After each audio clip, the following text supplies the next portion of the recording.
Well, it's Oscar season. It's not though anymore. Well, it was Oscar season, and we missed him. So we're gonna talk about all the Best Picture nominees today, and what we think about each of them individually, except for the ones that we haven't seen, like Little Women, because who cares? Yep. What should we start with? Like, here, let's go best to worst.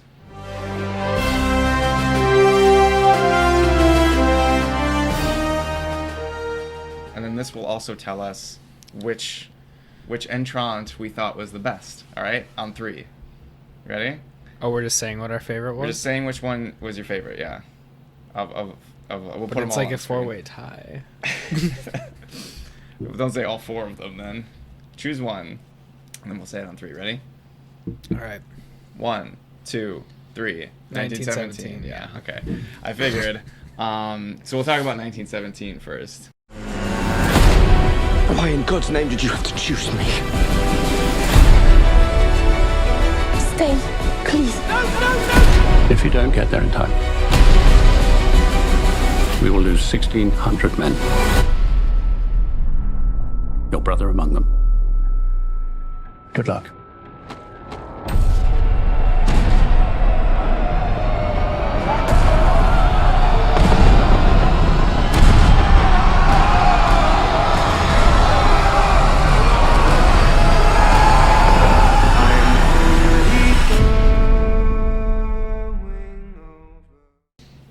So this was what's the director? Sam Mendes. Sure. Sam Mendes. Yeah. Have you seen any of his other movies? No. As a director, his name like doesn't immediately conjure anything to mind. But man, this movie was. Oh, he did Skyfall. That's Oh, what, yeah. fuck that movie. Well, what a career that he's had. What do you think about it? I was very surprised. I was a lot better than I thought it was going to be. The trailers weren't bad, but they were just, I don't know, they looked a lot more action-packed, Right, which yeah. obviously you want to get butts in seats, but the actual movie is surprisingly touching. Surprisingly, it's more of a personal story, very small scale. Even Yeah, as very the stakes- understated, Yeah. yeah. Even the stakes are lower than the universe is ending. Yeah, it's just one battle, two fellows, one battle. A lot of mud. And it's just it really does capture some of the monotony and the griminess without becoming like hopelessly cynical and dark. Like a lot of, it's no Hacksaw Ridge, for example. And as much as that movie does convey some good messages, I think this one has a more hopeful tone almost. Yeah. It shows you kind of like the abyss that humanity can sink to, but also shows you like the heights that it can rise to, Yeah, I'd agree. That's a good way to put it. Obviously, really, really great cinematography. For those of you who don't know, it's made to look like it's all like one continuous shot. So you follow these two characters, two young men in the British. What? Everything I say is funny to you. Continue. But you follow these two young friends in the trenches, and it's just very well shot. And even if you don't care about war movies at all, like just from a spectacle standpoint, it's a lot of work, and it's quite touching. Yeah. Some nice tender moments in there. It doesn't overdo the sentimentality of it. It doesn't try to make it too like saccharine and sappy, Yeah. But I'm not known for feeling emotions, but man, at least one emotion was felt when I was sitting in the theater at the end there. Yeah. Towards I guess we should talk about that. Yeah. Towards the end, of the main character, I don't even know his name. It doesn't matter. Yeah. Nameless guy. Lance Corporal. Yeah. Whatever his name was. Yep, that guy. He's trying to deliver a message basically to the front lines, telling the British Army not to attack because they're gonna basically fall right into a German ambush. Right. And as he's nearing the conclusion of his journey, he hears like people singing in the woods, and he stumbles in like completely exhausted and just collapses onto a tree behind these guys who are singing as they're about to go into battle and all die basically. And it's just really good. Yeah, that song, it was a perfect choice because it really doesn't capture that kind of like melancholic hopefulness. And that's really how I would describe the tone of the movie as a whole. Yeah. You know, melancholic hopefulness. And yeah, that was kind of a microcosm of the overall production. One thing that I really liked, and I know that there have been movies in the past that have done single shot, you know, or made to look like single shot, like Rope by Alfred Hitchcock. Yeah, that's a good one. But and there are a lot of Did you know Roger Ebert didn't like that one? I'm not color me shocked. Yeah, He likes like all the other Hitchcock movies. He does not like Rope. really. I think Does he feel called I out hope I'm by not it? incorrect about that. I think that's the one that he doesn't like. We'll double check that, but I'm pretty sure you're right. But the interesting thing that the one shot accomplishes is that you really do feel like you've walked every step that the characters have, because you have. There's nothing lost by transitions. You get a real sense of like the passage of time, and obviously it's condensed for the purposes of the story, but it really drives home like the long stretches of tense boredom broken by like just incredibly minute bursts of action and adrenaline, you know. And the contrast is just something that I don't see done in film very often. It has a lot of like really quiet moments as well as, you know, running for your life. And basically what that accomplishes is that when something exciting and adrenaline, you know, something happens, it's like all the more intense because the fact that it's rare. It's not, you don't get numb to it like in a Fast and Furious movie where it's like, oh, another car is exploding off the roof of that building or something. Yeah, it was definitely like, and it did kind of the thing that Dunkirk did too, where you really don't see the enemy. Up until like the very end, you see like 2 Germans, 3 maybe. But for the most part, it's just these 2 guys on their journey. And there's like the obviously like the cinematography and like the visual style is really good, but even like the small amounts of like spicing up that they did with computer graphics looks really, really good as well. Like almost unnoticeable. There's like a couple little things that I noticed, but for the most part, I feel like we don't see that anymore because a lot of movies now are just, they rely so heavily on that like nothing is real. Right. But the movie was able to give a sense of realism, and that's aided by the fact that there's a lot of quiet moments where it's just like, you know, farms on the hillside in the valley, but it's still, I don't know, just the way that it blended everything together was it was very pleasing to look at. Even though it was a war movie, it was still like, and I guess the other thing that I really liked about it too is it wasn't gratuitous.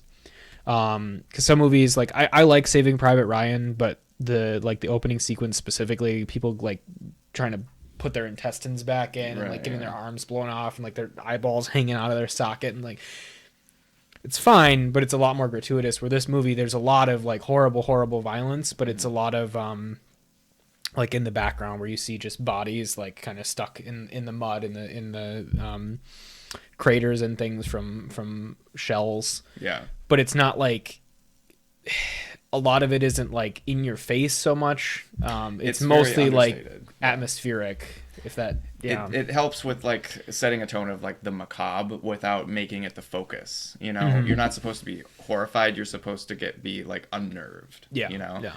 And that's what this movie does really well. I just think that the cinematography, I think that it may have won an award for cinematography because it was incredibly well shot. Let's just verify that. Production design. Okay. Sound editing. Yeah. Just kidding, it didn't win either of those. Okay. I'm looking at the wrong thing. Sound mixing it won. That's what Ad Astra was a nominee. Kill Yourself, Ad Astra. Visual effects also won. I'm okay with that. Like I said, I felt like they blended it really well. They used it when it was necessary to do things other than cinematography. Yeah, definitely deserved that. Yeah, it's wonderfully shot, and again, like it manages to do that whole like appearing as the single shot thing without ever feeling boring. Right. And again, there's lots of like downtime. Like obviously things are still they're not just like wandering aimlessly, but Right.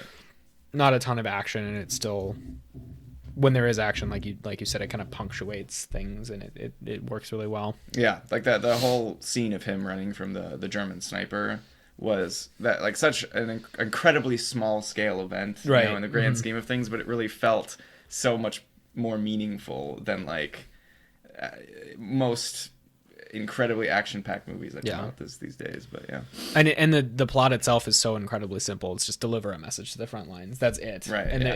and that's all it needed, and it manages to somehow not make that boring or drawn out. Like it feels like it has a good pace, and yeah, I think it was really, really good. Yeah, I would definitely recommend it. I'm glad that people are making World War One things. Yeah. People are kind of... It's because there's that refreshing. new Kingsman that's coming out that's set in World War One. Rasputin. So it's has such a an interesting aesthetic to it that I feel like 1917 really captures very well. So yeah, go watch it. Other like relatively recent like blockbuster World War One movies out there?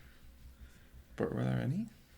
I don't think so. Yeah. I was trying to think if maybe I was missing one. They're pretty much just all World War II. I can't think of... there might have Vietnam. been one recently, because like ever since... I think Battlefield 1 is what started the trend. Everybody kind of remembered that World War II wasn't the first war. The big war. Yeah. But yeah. All right, what's your pick for number 2? Working our way backwards. This is actually kind of tough. Well, no, actually, number 2 is not tough for me. What's number 2 3, for you? Parasite would probably Okay, be yeah. number 2.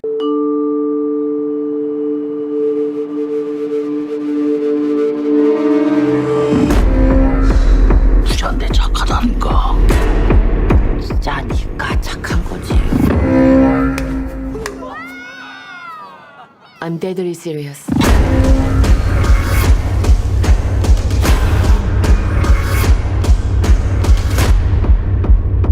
근데 지금 진짜로 이상한 게 뭔 것 같아.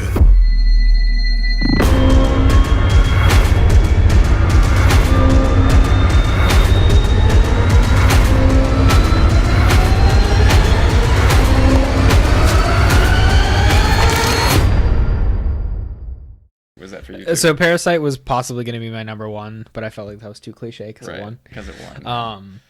I expected nothing watching this movie. You and I decided to watch it at like 11 o'clock yeah. on a weekday, and I rolled my eyes, and I'm sure you did too when we saw that it was all in Korean. Not that we have anything against Koreans, but I don't like reading movies.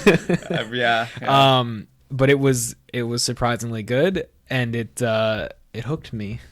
I was into it. Yeah, I was expecting. I never really. I don't have much experience with foreign films because I don't want to become like that kind of film critic. Snobby. Yeah. So I really don't have like that much of a cultural touchstone with Korea, but I feel like this movie has some. It transcends that. You know. It could have been. It lost nothing by like the fact that I didn't immediately relate anything. Yeah, no, to it, I think that's an important thing to note.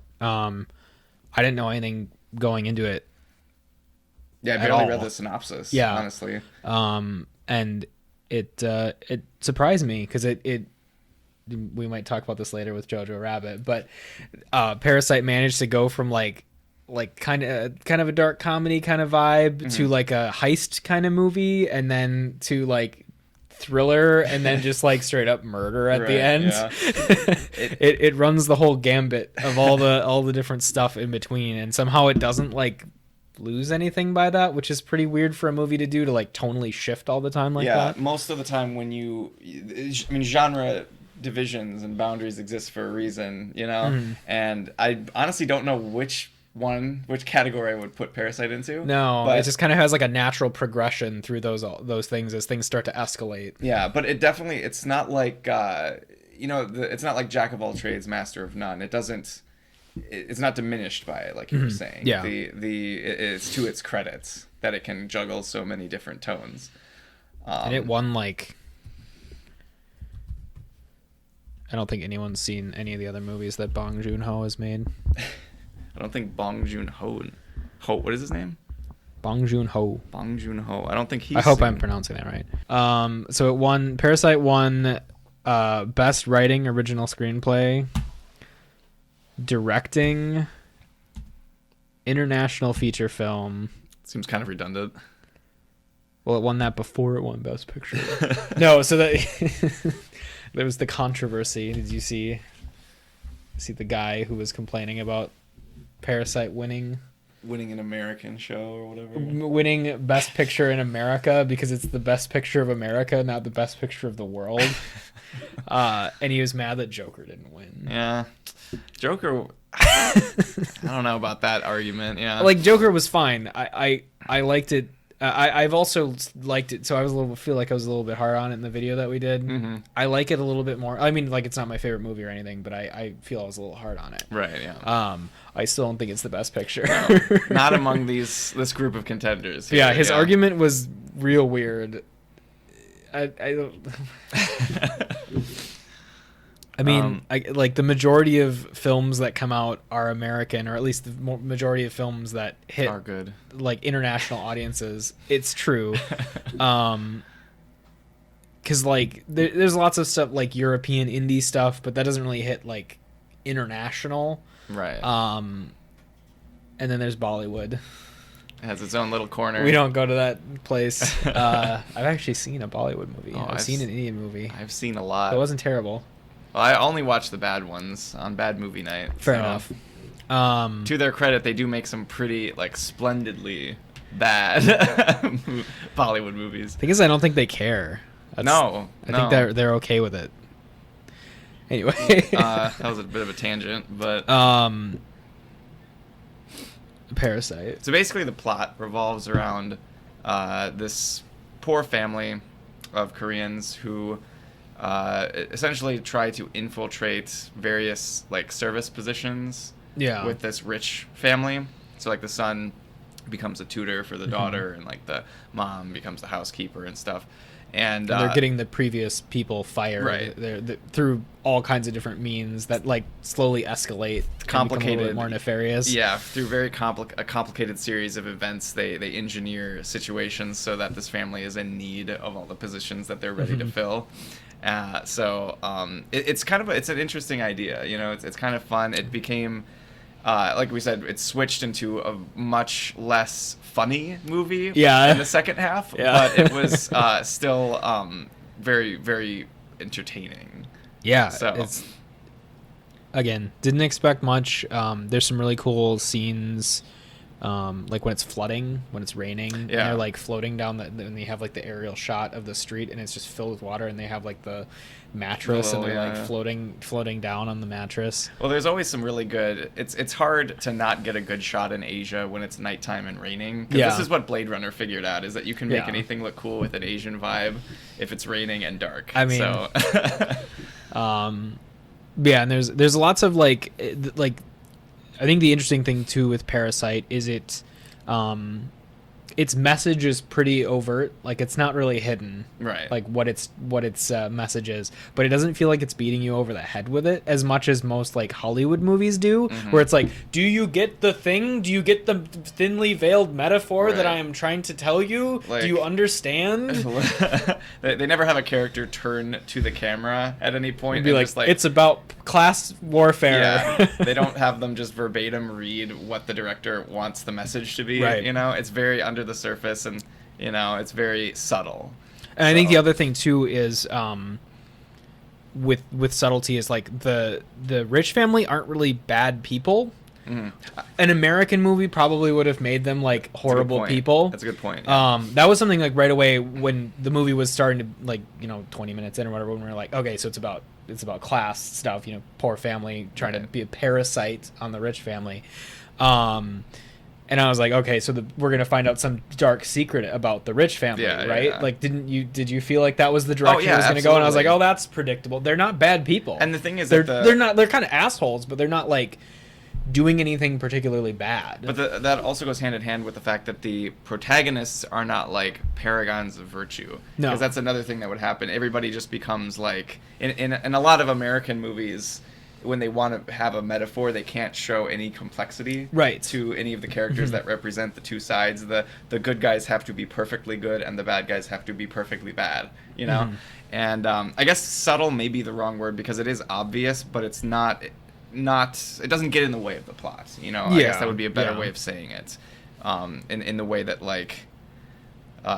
Let's see. What I haven't talked about The Last Jedi yet today, in the way that The Last Jedi's message gets, it takes over. I mean, there's literal like lines of the dialogue movie, in The Last Jedi where it's like, you have to let the past die, kill it if you have to. All right, guns and the military-industrial complex are bad. Yeah, Look at all of selling these people. a company that manufactures weapons, selling weapons to both sides is bad. Hey, we're fighting a war. You know what's bad? War. Epic. But yeah, so it was like I felt it was more nuanced than most Hollywood movies, like, and not in like a pretentious way, because that sounds really pretentious. But I was pleasantly surprised about the subtlety with which it deal with, and even like just everything not being black and white. Like there was definitely gray areas, and at different parts of the movie, things were more like the poor family was more in the right, and then more in the wrong, and like it was just a lot better than I expected it to be. This is actually something that I learned today. Did you know that the scene when they're all like getting drunk and then they realize that the family's coming home, the rich family, the dish that the mother requests Ramdan is actually invented. It's not. I thought it was a real thing. Well, it's based on a real thing. But it was used as a metaphor because they top it with like expensive. Well, that's what I was sirloin gonna say. steak. It is a real thing. The combining the two noodle packs or whatever. But apparently the name is. Oh, is the fictional. name different? That's what I heard. Oh, Anyway, yeah. okay. Is it?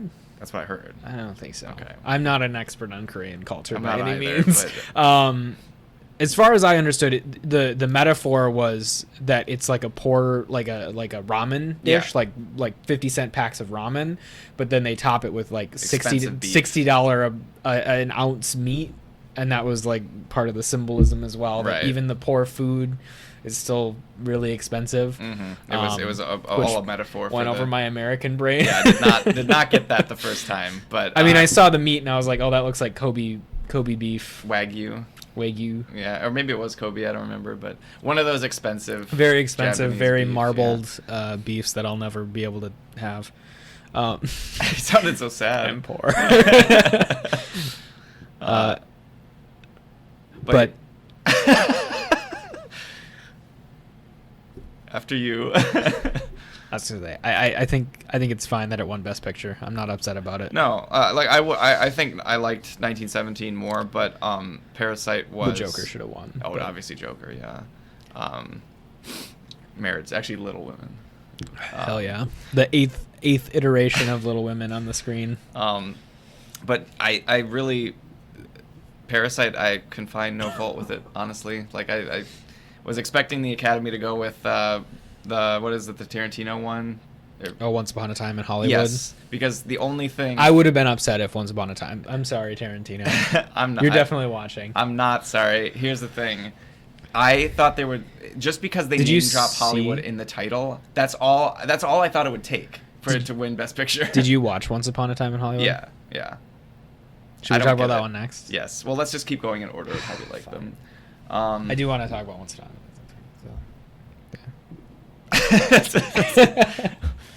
All right, pick number 3. What are This your is thoughts? actually a tough one.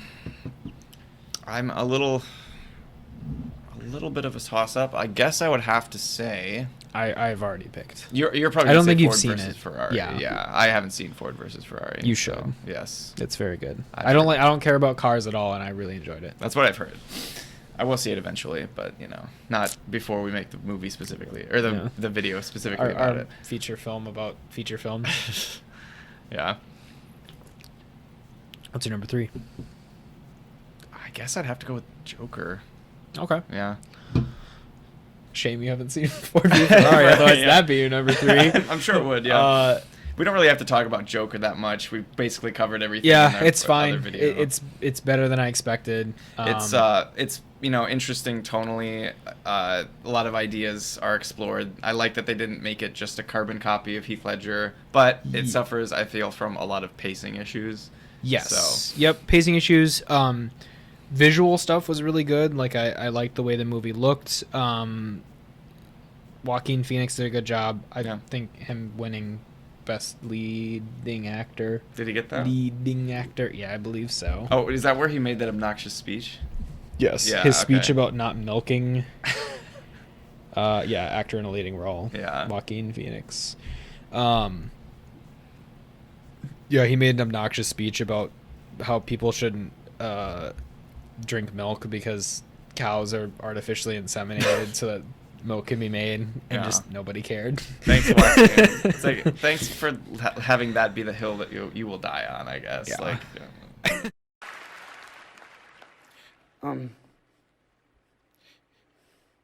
I think that we've become very disconnected from the natural world, and many of us, what we're guilty of is an egocentric worldview, the belief that we're the center of the universe. We go into the natural world and we plunder it for its resources. We feel entitled to artificially inseminate a cow, and when she gives birth, we steal her baby, even though her cries of anguish are unmistakable. And then we take her milk that's intended for a calf and we put it in our coffee and our cereal. And I think we fear the idea of personal change because we think that we have to sacrifice something to give something up. But human beings at our best are so inventive and creative and ingenious. And I think that when we use love and compassion as our guiding principles, we can create, develop, and implement systems of change that are beneficial to all sentient beings and to the environment. I mean, whatever floats your boat. you gotta do what you gotta do, Joker, man. All right, what number are we at? We're not gonna talk about 4v Ferrari. Okay, fine, we can talk about 4v I want to talk Ferrari. about 4v Ferrari. You can talk about 4v Ferrari. And that's it, folks. Ferrari wins the 24 Hours of Le Mans for the 5th consecutive year. Mr. Ford, Ferrari has a message for you, sir. What did he say? He said Ford makes ugly little cars in ugly factories. And, he called you fat, sir. We're gonna bury Ferrari at Le Mans. So the great Carroll Shelby is gonna build a car to beat Ferrari with a Ford. Correct. And how long did you tell them you needed? 200 or 300 years? 90 days. Ford hates guys like us because we're different. Well, we heard he's difficult. Ken? No, Ken's a puppy dog.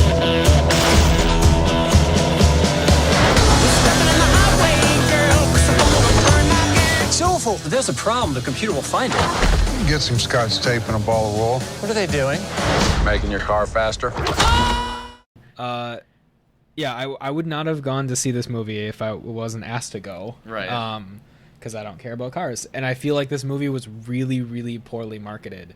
I don't remember seeing like any trailers or anything for it. Yeah. Like in other movies or anything like that. I've seen one trailer for it, and that's it. And it has like big names. Well, that's the weird thing Yeah. is it's got Matt Damon and Christian Bale as like the two leads. And there's some other people too. I can't think of them off the top of the head, but there's lots of like very famous people in the movie. Yeah. But it's not something I ever really knew about or heard, because again, I don't care about cars, but the whole what's the race called? NASCAR. No. Indy 500. No. Daytona 500. No.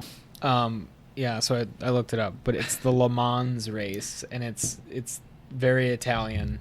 In case you couldn't tell. Right. Yeah. Where they have to race for 24 hours, 48 hours, a long amount of time, and they have to switch drivers like every 3 hours. It's like that episode of Top Gear. Sure. But it's an endurance race, and America had lost for like 80 years in a row. Right. I'm exaggerating. A lot, though. We basically just failed entirely, and so the whole thing was Matt Damon's character, because I don't remember anybody's names. They're real people. Who cares? You don't remember which one was Ford and which one was Ferrari? Which one was Ford? I mean, Ferrari's barely in it, but has the crazy idea to basically try to compete in this race to get Ford's name back out of the dumpster kind of thing. And it's just this whole we talk about the human spirit a lot and like perseverance against all odds, and this is pretty much that. And they're dealing with all like the corporate stuff where there's a guy who's jealous of Matt Damon's character getting attention from Ford and wasting Ford's money on trying to build this race car to compete in a race they just feel like they can't win. Right. And so there's all kinds of backstabbing in there. So you have like some fun play with Matt Damon and Christian Bale kind of sticking it to that guy because he's a dick. Right. And then like the last 45 minutes of it is the race, and it's, again, I don't care about cars. I found it very entertaining. Obviously really great actors, and just like the raw perseverance, blood, sweat, and tears into winning a race, and then America went on to win it like the next 10 years after that. So God bless America. But yeah, gonna keep it real with you, Chief. Based on that synopsis, I don't think I'd be interested in it, but I think that the fact that you were interested in it is a testament to how good it must be. It'll surprise you. Also, Christian Bale does like a Cockney accent. Oh. Which is real weird. And I can't picture I don't that. hate it. Yeah, he's British in the movie. It's very weird. What is he in real life? Is he British? Christian Bale? He's not British. He's a white boy. The British aren't white. You know what I mean. Born. I knew it. What? I knew it. No. He's not British. Google says otherwise. Survey says. Really? Get fucked. Are you serious?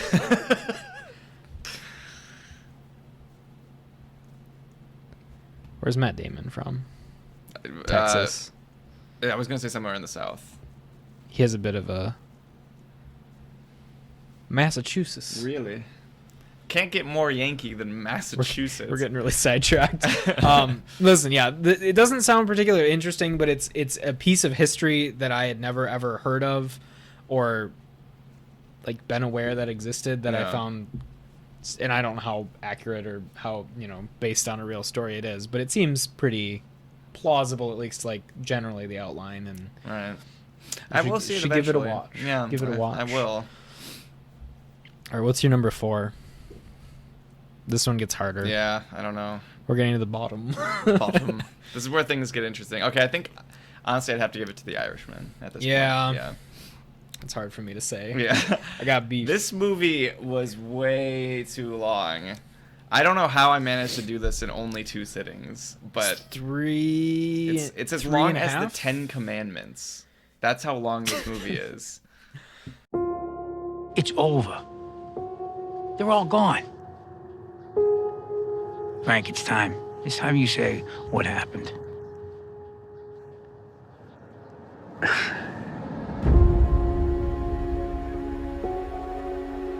Frank, I want you to meet my cousin, Russell Buffalino. Better watch. There's a lot of tough guys around here. Did he tell you? You're not afraid of tough guys, are you? I didn't think so. I was one of 1,000 working stiffs until I wasn't no more. You got a good friend here. You don't know how good a friend you got. Russell, he took a shine to me right away. After a while, he started giving me little things to do. I know you read a lot of things about me. I just want to say I'm sorry. I know I wasn't a good dad. I know that. I was just trying to protect all of yous. From what? You didn't see what I see, what I've been through. A friend of ours is having a little trouble. A friend at the top.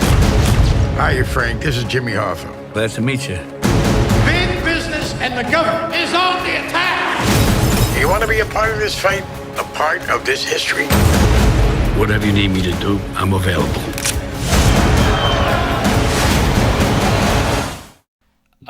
Yeah, I don't know why it's that long. Mm-hmm. Someone needs to get an editor. Scorsese, if you need an editor, I'm just saying. Scorsese needs someone to come in after he's done to just hack off some pieces where just like fuck all happens. Right.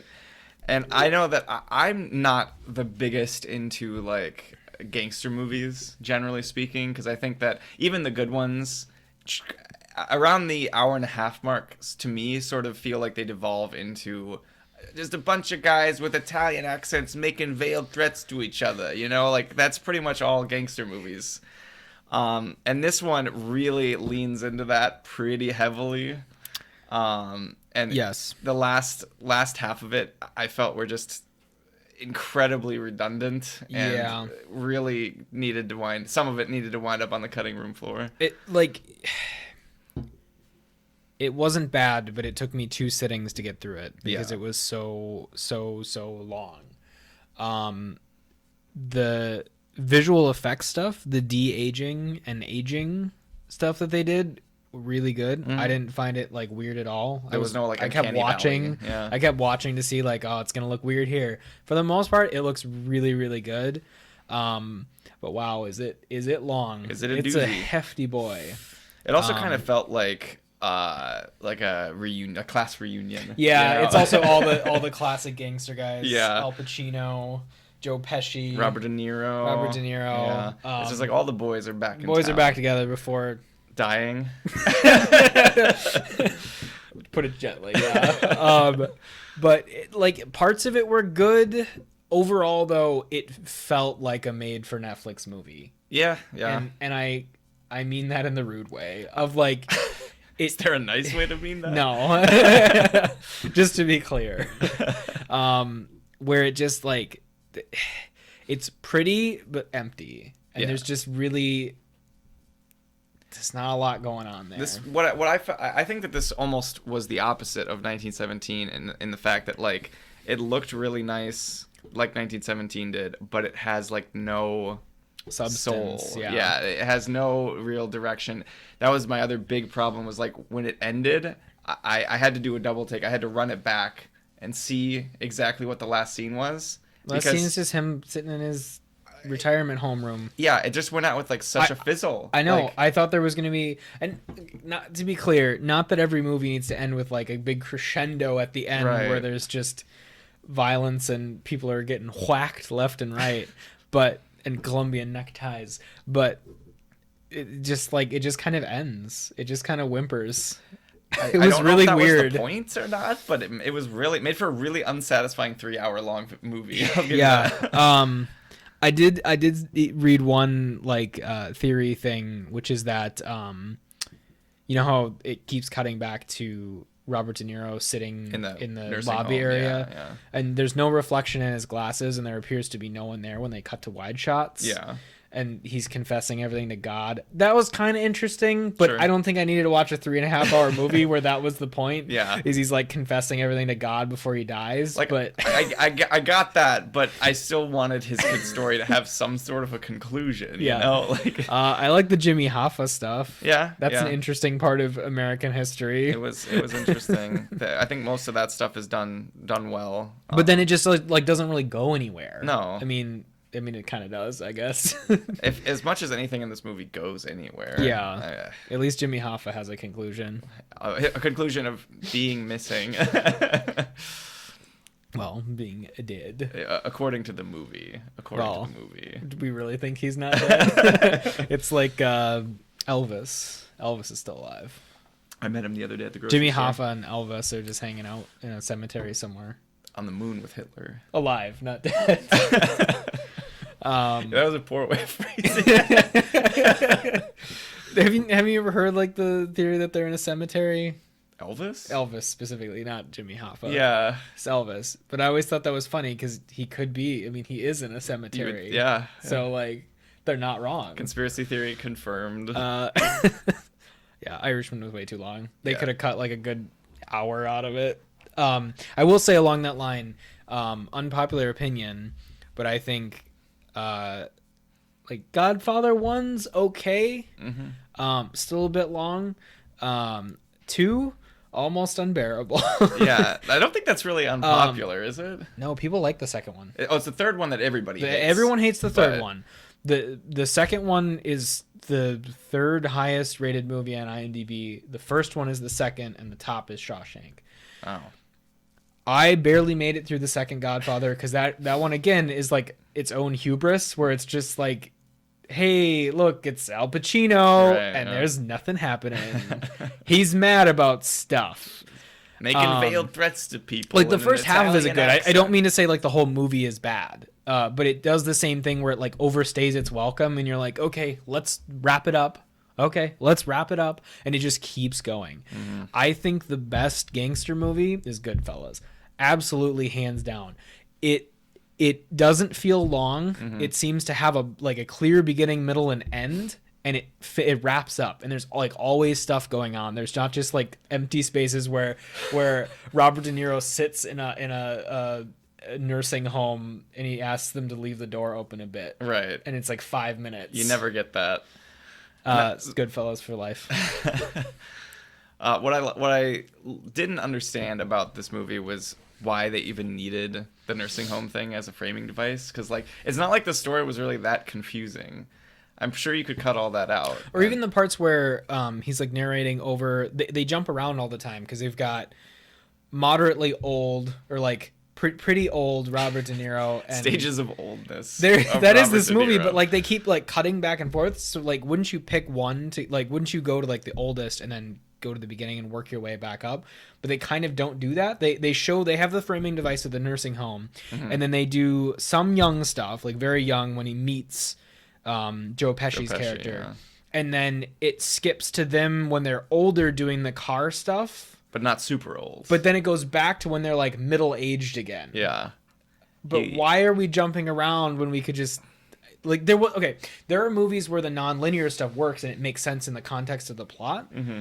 There was non-linear stuff, but it just like didn't matter. It was just like, oh, they're old now and driving around and complaining about shit, and you can't smoke in the car. Oh, they're younger now and they're complaining about shit. Oh, they're slightly older now again. Like it just kept jumping back and forth, but there wasn't really any reason. It's like a stream of consciousness. It felt like because it was like a first draft of the script, you know. Yeah. They before they went back and like ironed out which in the order of that events took place in, you know. Yeah, I found that odd. Not like jarring, but just a weird choice because I'm like, well, what's the point of the framing device of like him being in the nursing home and being old and telling the story when you're just going to jump around in the story anyway? And don't know. Couldn't tell you. Wouldn't you just like, for a movie like that, wouldn't it just make more sense to just like have the framing device go from young to old and just tell the story linearly? Well, you know who else loves non-linear storytelling though? Quentin Tarantino. Transition. This movie is not great. I generally just don't get Tarantino at all, honestly. I think he can write some good dialogue. I think his characters have got a great sense of style. That's about it. Don't really know what any of his movies are about, honestly. Yeah. I think his best movies are the ones that are the most coherent. Oh yeah, well, yeah. Listen, I think sorry, I'll clarify that because it obviously, but like Pulp Fiction, people really really like Pulp Fiction. It's fine. This is hashtag brave tweet time. Yeah, hashtag brave tweet. All right, this is bravery time. Pulp Fiction is fine. Like you said, really great dialogue, really interesting, like natural dialogue, and also like very unnatural, but it still works. Yeah. Weird situations, some like dark comedy stuff. Like he does the dark comedy stuff pretty good. Like he's like, Hateful Eight is one that comes to mind. There's some good like moments where it's like super tense, but you still laugh when somebody gets killed because of like the comedic way that they die. Right. But it doesn't like ruin the tone. Like he does that really well. But like Pulp Fiction, like there's kind of a plot in the beginning, and then that's a good review of just overall. Oh yeah, just Tarantino. There's kind of a plot in the beginning, and you're like, okay, all right, let's see where this goes, and then it just like goes off the rails, or like just cuts to like specifically Pulp Fiction, just like a completely unrelated thing. That's my biggest problem. Like, it felt like Tarantino was making 2 different movies, ran out of budget, and just decided to merge them into push them one. together. It's like, hey, Bruce Willis, you want to show up for like an hour and have your entirely like almost like disconnected from the rest of the plot. That's the thing, is it's not one of those movies where like you have all these separate threads and they all come together at the end in like a satisfying way. They're just kind of separate threads that are just stay separate threads. Yeah. And like I get that the whole mystery box thing has become kind of a meme now, you know? And I think that a lot of questions in good movies are left unanswered, and I think that's a good thing to you know, maintain the air of the mystery. But when that's like what the hinge upon which the plot is supposed to rotate, I kind of want to know what it's about, you know? I kind of naturally gravitate towards understanding or wanting to understand, you know? Yeah. So anyway, Tarantino, I think he's very entertaining. Generally, his movies are very entertaining to watch, but they're not very substantive. No, I think there's like not a lot there. There are 5 main aspects to storytelling, right? You've got your plot, character, setting, style, and theme. I think he does the middle 3 pretty well. Character, setting, style. Yeah. I don't know what the plot of any of his movies is. I It's don't know always like super simple in the beginning, or like you're like, all right, I got this, I can understand, and then it just devolves into absolute chaos. Yeah.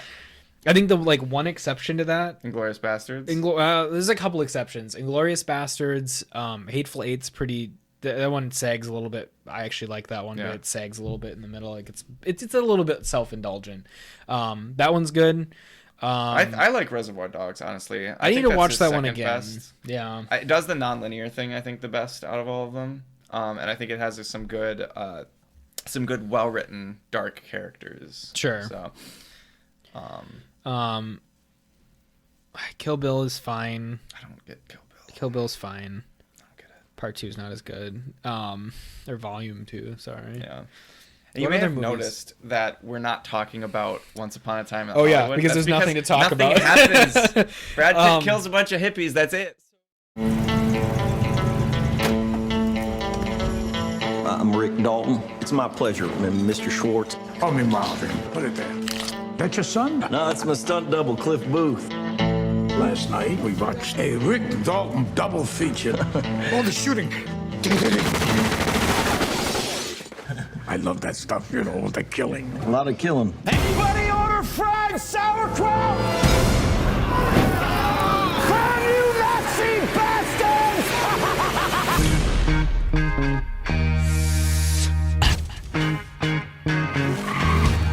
Seems this world got you down. You're feeling bad vibrations. Are you an actor? No, I'm a stuntman. Girl, look at me. So you still with Rick, huh? Still here. You could do anything you want to him. I hired you to be an actor, Rick, not a TV cowboy. You're better than that. Line? Cut! Embarrass yourself like that in front of all those goddamn people. So that's the only discernible plot point. Yeah, like, and again, like you said, like the characters, the setting, interesting. Like, I like the Kurt Russell cameo. Yeah. Like, am I wrong? Kurt Russell is the best. No, part. yeah, obviously not. But it centers around a guy and his stunt double in the 60s, thereabouts. Yeah. Or I guess early 70s, maybe. Yeah. I guess I don't know the exact date. Yeah, 60s, early 70s. When did The Great Escape come out? It was definitely 60 something. So mid to late 60s, early 70s, something like that. 67, It doesn't matter. I would guess. I don't know. It's interesting, but there's just like there's no plot. So you basically just mostly follow Brad Pitt around in Hollywood as he like bums around, kind of taking care of Leonardo DiCaprio, who's a bit of an elkie. An elkie. Brad Pitt lives in a trailer with like a giant bulldog. He makes mac and cheese. This is all I remember. Makes about the this hell of a mac and cheese. That Brad It looked Pitt. pretty good. Yeah, I actually kind of want some mac and cheese now. Some mac and cheese. But like, there really is not a plot. The movie, he just kind of Brad Pitt stumbles upon some Manson hippies. Mm-hmm. he talks to him and then he leaves and then nothing happens again for a while, and then it's the end of the movie and it's a Tarantino movie and we haven't had any gratuitous violence, and so it's time for some gratuitous violence. And it's a great sequence, but like, why? Yeah. In that movie, it's so weird. Like, Brad Pitt just like goes ham on some hippies, and there's like a flamethrower involved. It was like that scene in Kingsman. He like smashes a woman's head into the side of a coffee table until it's like caved in. Have you seen Kingsman? You've seen the first Kingsman. I haven't seen the second one. Yeah, but it reminded me of the scene from the first Kingsman where like what's his name? The guy cuts from people Kingsman. in half and stuff. No. The main character. Why can't I think of his name? Oh he has a God. weird name too. It's not Ray Fiennes, is it? No, that's the other British guy. No, Fuck. He's the guy from the King's Speech. What the fuck is his name? I don't remember. Memory is a hell of a thing. It's like fuck. Look it up. Cursor. My fingers are so cold.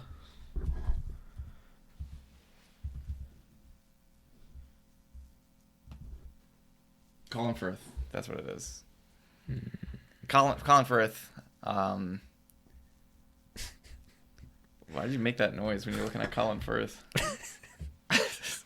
But that's what it reminded me of at the end, where you just have like this one random scene of ultra violence. Yeah. That, you know, that's pretty much par for the course. It's not really unexpected in a Tarantino movie. No, it's not. But it like in a movie like Once Upon a Time in Hollywood, where there's even less of that. Like there's just nothing happening, and then at the end, Tarantino's like, I've been withholding my carnal rage, and I just need to. You don't know what that word means, do you?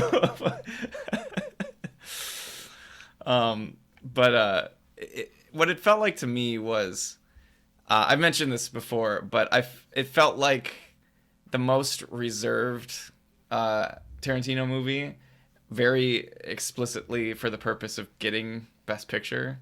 That it felt to me like a very cynical attempt to capture the marketable aspects of Tarantino's style for the purpose of getting a free Oscar, because they name drop Hollywood. And listen, if there's one thing that Hollywood loves more than pedophiles, it's themselves. All right? I was sure that this one was going to get Best Picture, honestly, based on that fact alone. Also the fact that nothing happens in it. Yeah, but and it's artsy. man, the Academy loves stuff like that, don't they? There's really nothing else to say That's about. all I've got to say about that. All right, on to the next one. Really, the only other one is Jojo Rabbit, which honestly is my biggest disappointment. This one had the potential of basically topping the list for me. I really, in the past, have liked a lot of Taika Waititi's stuff, you know? A lot, or just What We Do in the Shadows? I mean, I liked a lot of his... I thought Thor Ragnarok was fine, you know?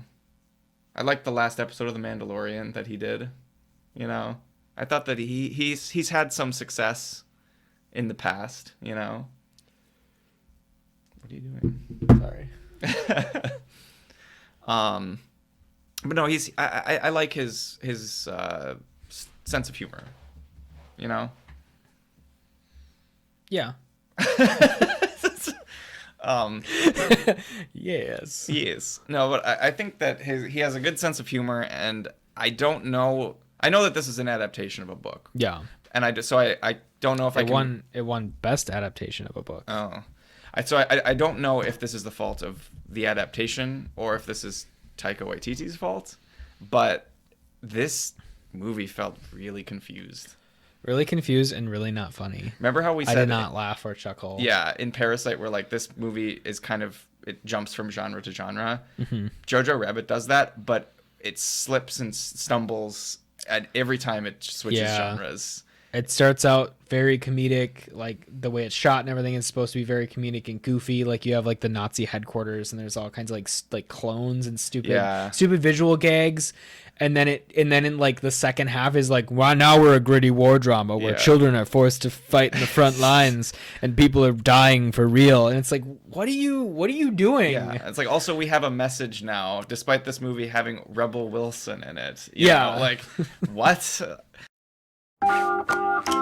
Here's Marshal Jojo. You're our top man. Prepare to leave the house. Today you boys will be involved in such activities as war games, ambush techniques, and blowing stuff up. I don't think I can do this. Was? Of course you can. When I was your age, I had an imaginary friend. Got me in so much trouble. Kids, it's time to burn some books. You're growing up too fast. 10-year-olds shouldn't be celebrating war and talking politics. Heil Hitler. I wish more of our young boys had your blind fanaticism. Did you know Jews can read each other's minds? But how would you know if you saw one? They could look just like us. Hi. Yeah, it kind of felt like this movie, if this was made in 1942, I think this movie could have found some success. Yeah. But like, who is this movie railing against? It's like, I think that the movie thinks it's being bold by saying that Nazis are bad. Or like making fun of Nazis. Yeah. And that's like so brave, Taika. What, what's your next controversial opinion here after Nazism is bad, But the thing is that it doesn't even entirely successfully like satirize Nazis. No. It felt like the movie heard secondhand what Nazis were and that maybe they did something bad sometime, but it wasn't like really 100% what that was. Yeah, and I guess I like the idea, and I've never read the book, obviously. Yeah, I like the idea of a kid who's so indoctrinated and just doesn't know any better. Mm-hmm. I think there's something there, and it could have been interesting, but it just like doesn't pick a tone or anything. Mm-hmm. And it just gets like weirdly serious halfway through. It needed to commit. It's kind of funny because it actually didn't go weird enough. The movie about a kid with Hitler as his imaginary friend did not go weird enough. Like, let's be clear, the best part is just Taika yeah. Waititi as Hitler. Absolutely. But none of the jokes really land. I didn't find a lot of it funny. Some of the stuff that Hitler does is kind of funny. Yeah. But that's the best there is. There's the best there is. I mean, there are whole scenes in this movie, I think twice, where people... Actually, I think like 3 times, where people are just saying Heil Hitler a lot. And that's the whole joke. That's the joke. Yeah. Legitimately. Is that like, yes, we can't say Heil Hitler in public. Got him. But like, the thing is that this is another case of the movie thinking that it's like breaking a taboo, because it acknowledges that you can't say that, but it's not, they're not making fun of anything. No. Like, who is this movie making fun of? I don't get it. I don't understand it. Yeah, it basically just turns into like a comedy, the most unfunny comedy of all time, and the least dramatic drama of all time. Yeah. It's a really unfortunate middle ground. There's all like the weird stuff, like with like the Jew stuff that went on for a really long time. They kept coming back to that. It was like all the like propaganda about Jews and how they like, it's just weird, have wings and like hang up from, and I'm sure that's all stuff, but it just not really, but it's just weird, and they just like kept going back to it. Yeah, it was like they kept going back to mine that comedic pit that there was nothing in the first place. Yeah, maybe had like 5 minutes. The hole of made material. of concrete. Yeah. It's a shame. It is a shame because I think that they could have really done something funny with this. I thought the trailer was cut well. Yes, the trailer was way better than the movie. Yeah, just watch the trailer. Just save watch yourself the 2 trailer. hours. I also thought, Sam Rockwell's character was squandered also. Yes. I like Sam. Yeah. I like Fuck Sam you. Rockwell. You can't take that from me. You can't take that from me. He's mine. I saw Moon and I really liked it, all right? He's mine. Yeah, were you rooting for him in Iron Man 2 though? No. Okay. I don't care about it. That's before my eyes were set upon him. Before a fire was kindled inside of me. Well, you two could work out in this movie given his character. We could. I do like Sam Rockwell, but I wish there had been more of him. Yeah, he shows up in the beginning and then he shows up at the end for like a touching moment, but they never really established that he is all that nice to the kid. Mm-hmm. And when he is nice, it sort of undercuts the message of Nazis are bad, because he's like one of the only touchstones you have with actual Nazis. He's like an authority figure. Yeah. With like this movie. It just confused. I mean, like, I liked his noble sacrifice at the end, but it just doesn't work because he was never like set up to be like the surrogate father or something like that, where he was nice to him or anything like that. He was just kind of like not an asshole per se, but just like disinterested adult. Like he was just a kid. Did not like. Wanted to like, but did not. Wanted to like, yeah, which I think is again an inverse of Parasite. Yeah. Did not want to like, ended up liking. That's What really else? honestly, I watched Marriage Story. I don't care about Marriage Story. I watched frankly. Marriage Story. I have one. So I was reviewing the 2 notes that I took, and I had because I was bored while watching it. Right. It was actually not terrible. I think it was fine. I saw there was a I like Adam Driver. That's the only reason I watched it. I saw it was a Netflix original. And Scarlett Johansson's I'm not sure. bad either. I'm sure you do. Yeah. But the fact that it was a Netflix original was enough to turn me off from it. I was like, nah, I'm out. And so was The Irishman. I should never have been in on The Irishman, frankly. Yeah. No, I was trying to watch them all. I would have watched Little Women too if I hated myself more. Yeah. So my notes for Marriage Story. This was very late, by the way. I have the Sicilian because the Sicilian from Princess Bride is in it, and then Cambridge. Do you not even know his? Hang on. I don't know his name. Oh my god! Seriously? Wait, in real life? No. I mean, you could know that too, but his character's name. This is just sad. It's just sad. I make room for all the important things, like emptiness. It starts with the V. Vinzini? You're close. Vizzini. Yeah. Well, I'll give you half a point. Cool. And then I have Cambridge. No idea what that means. Cambridge. Comma. Spy Kids. What?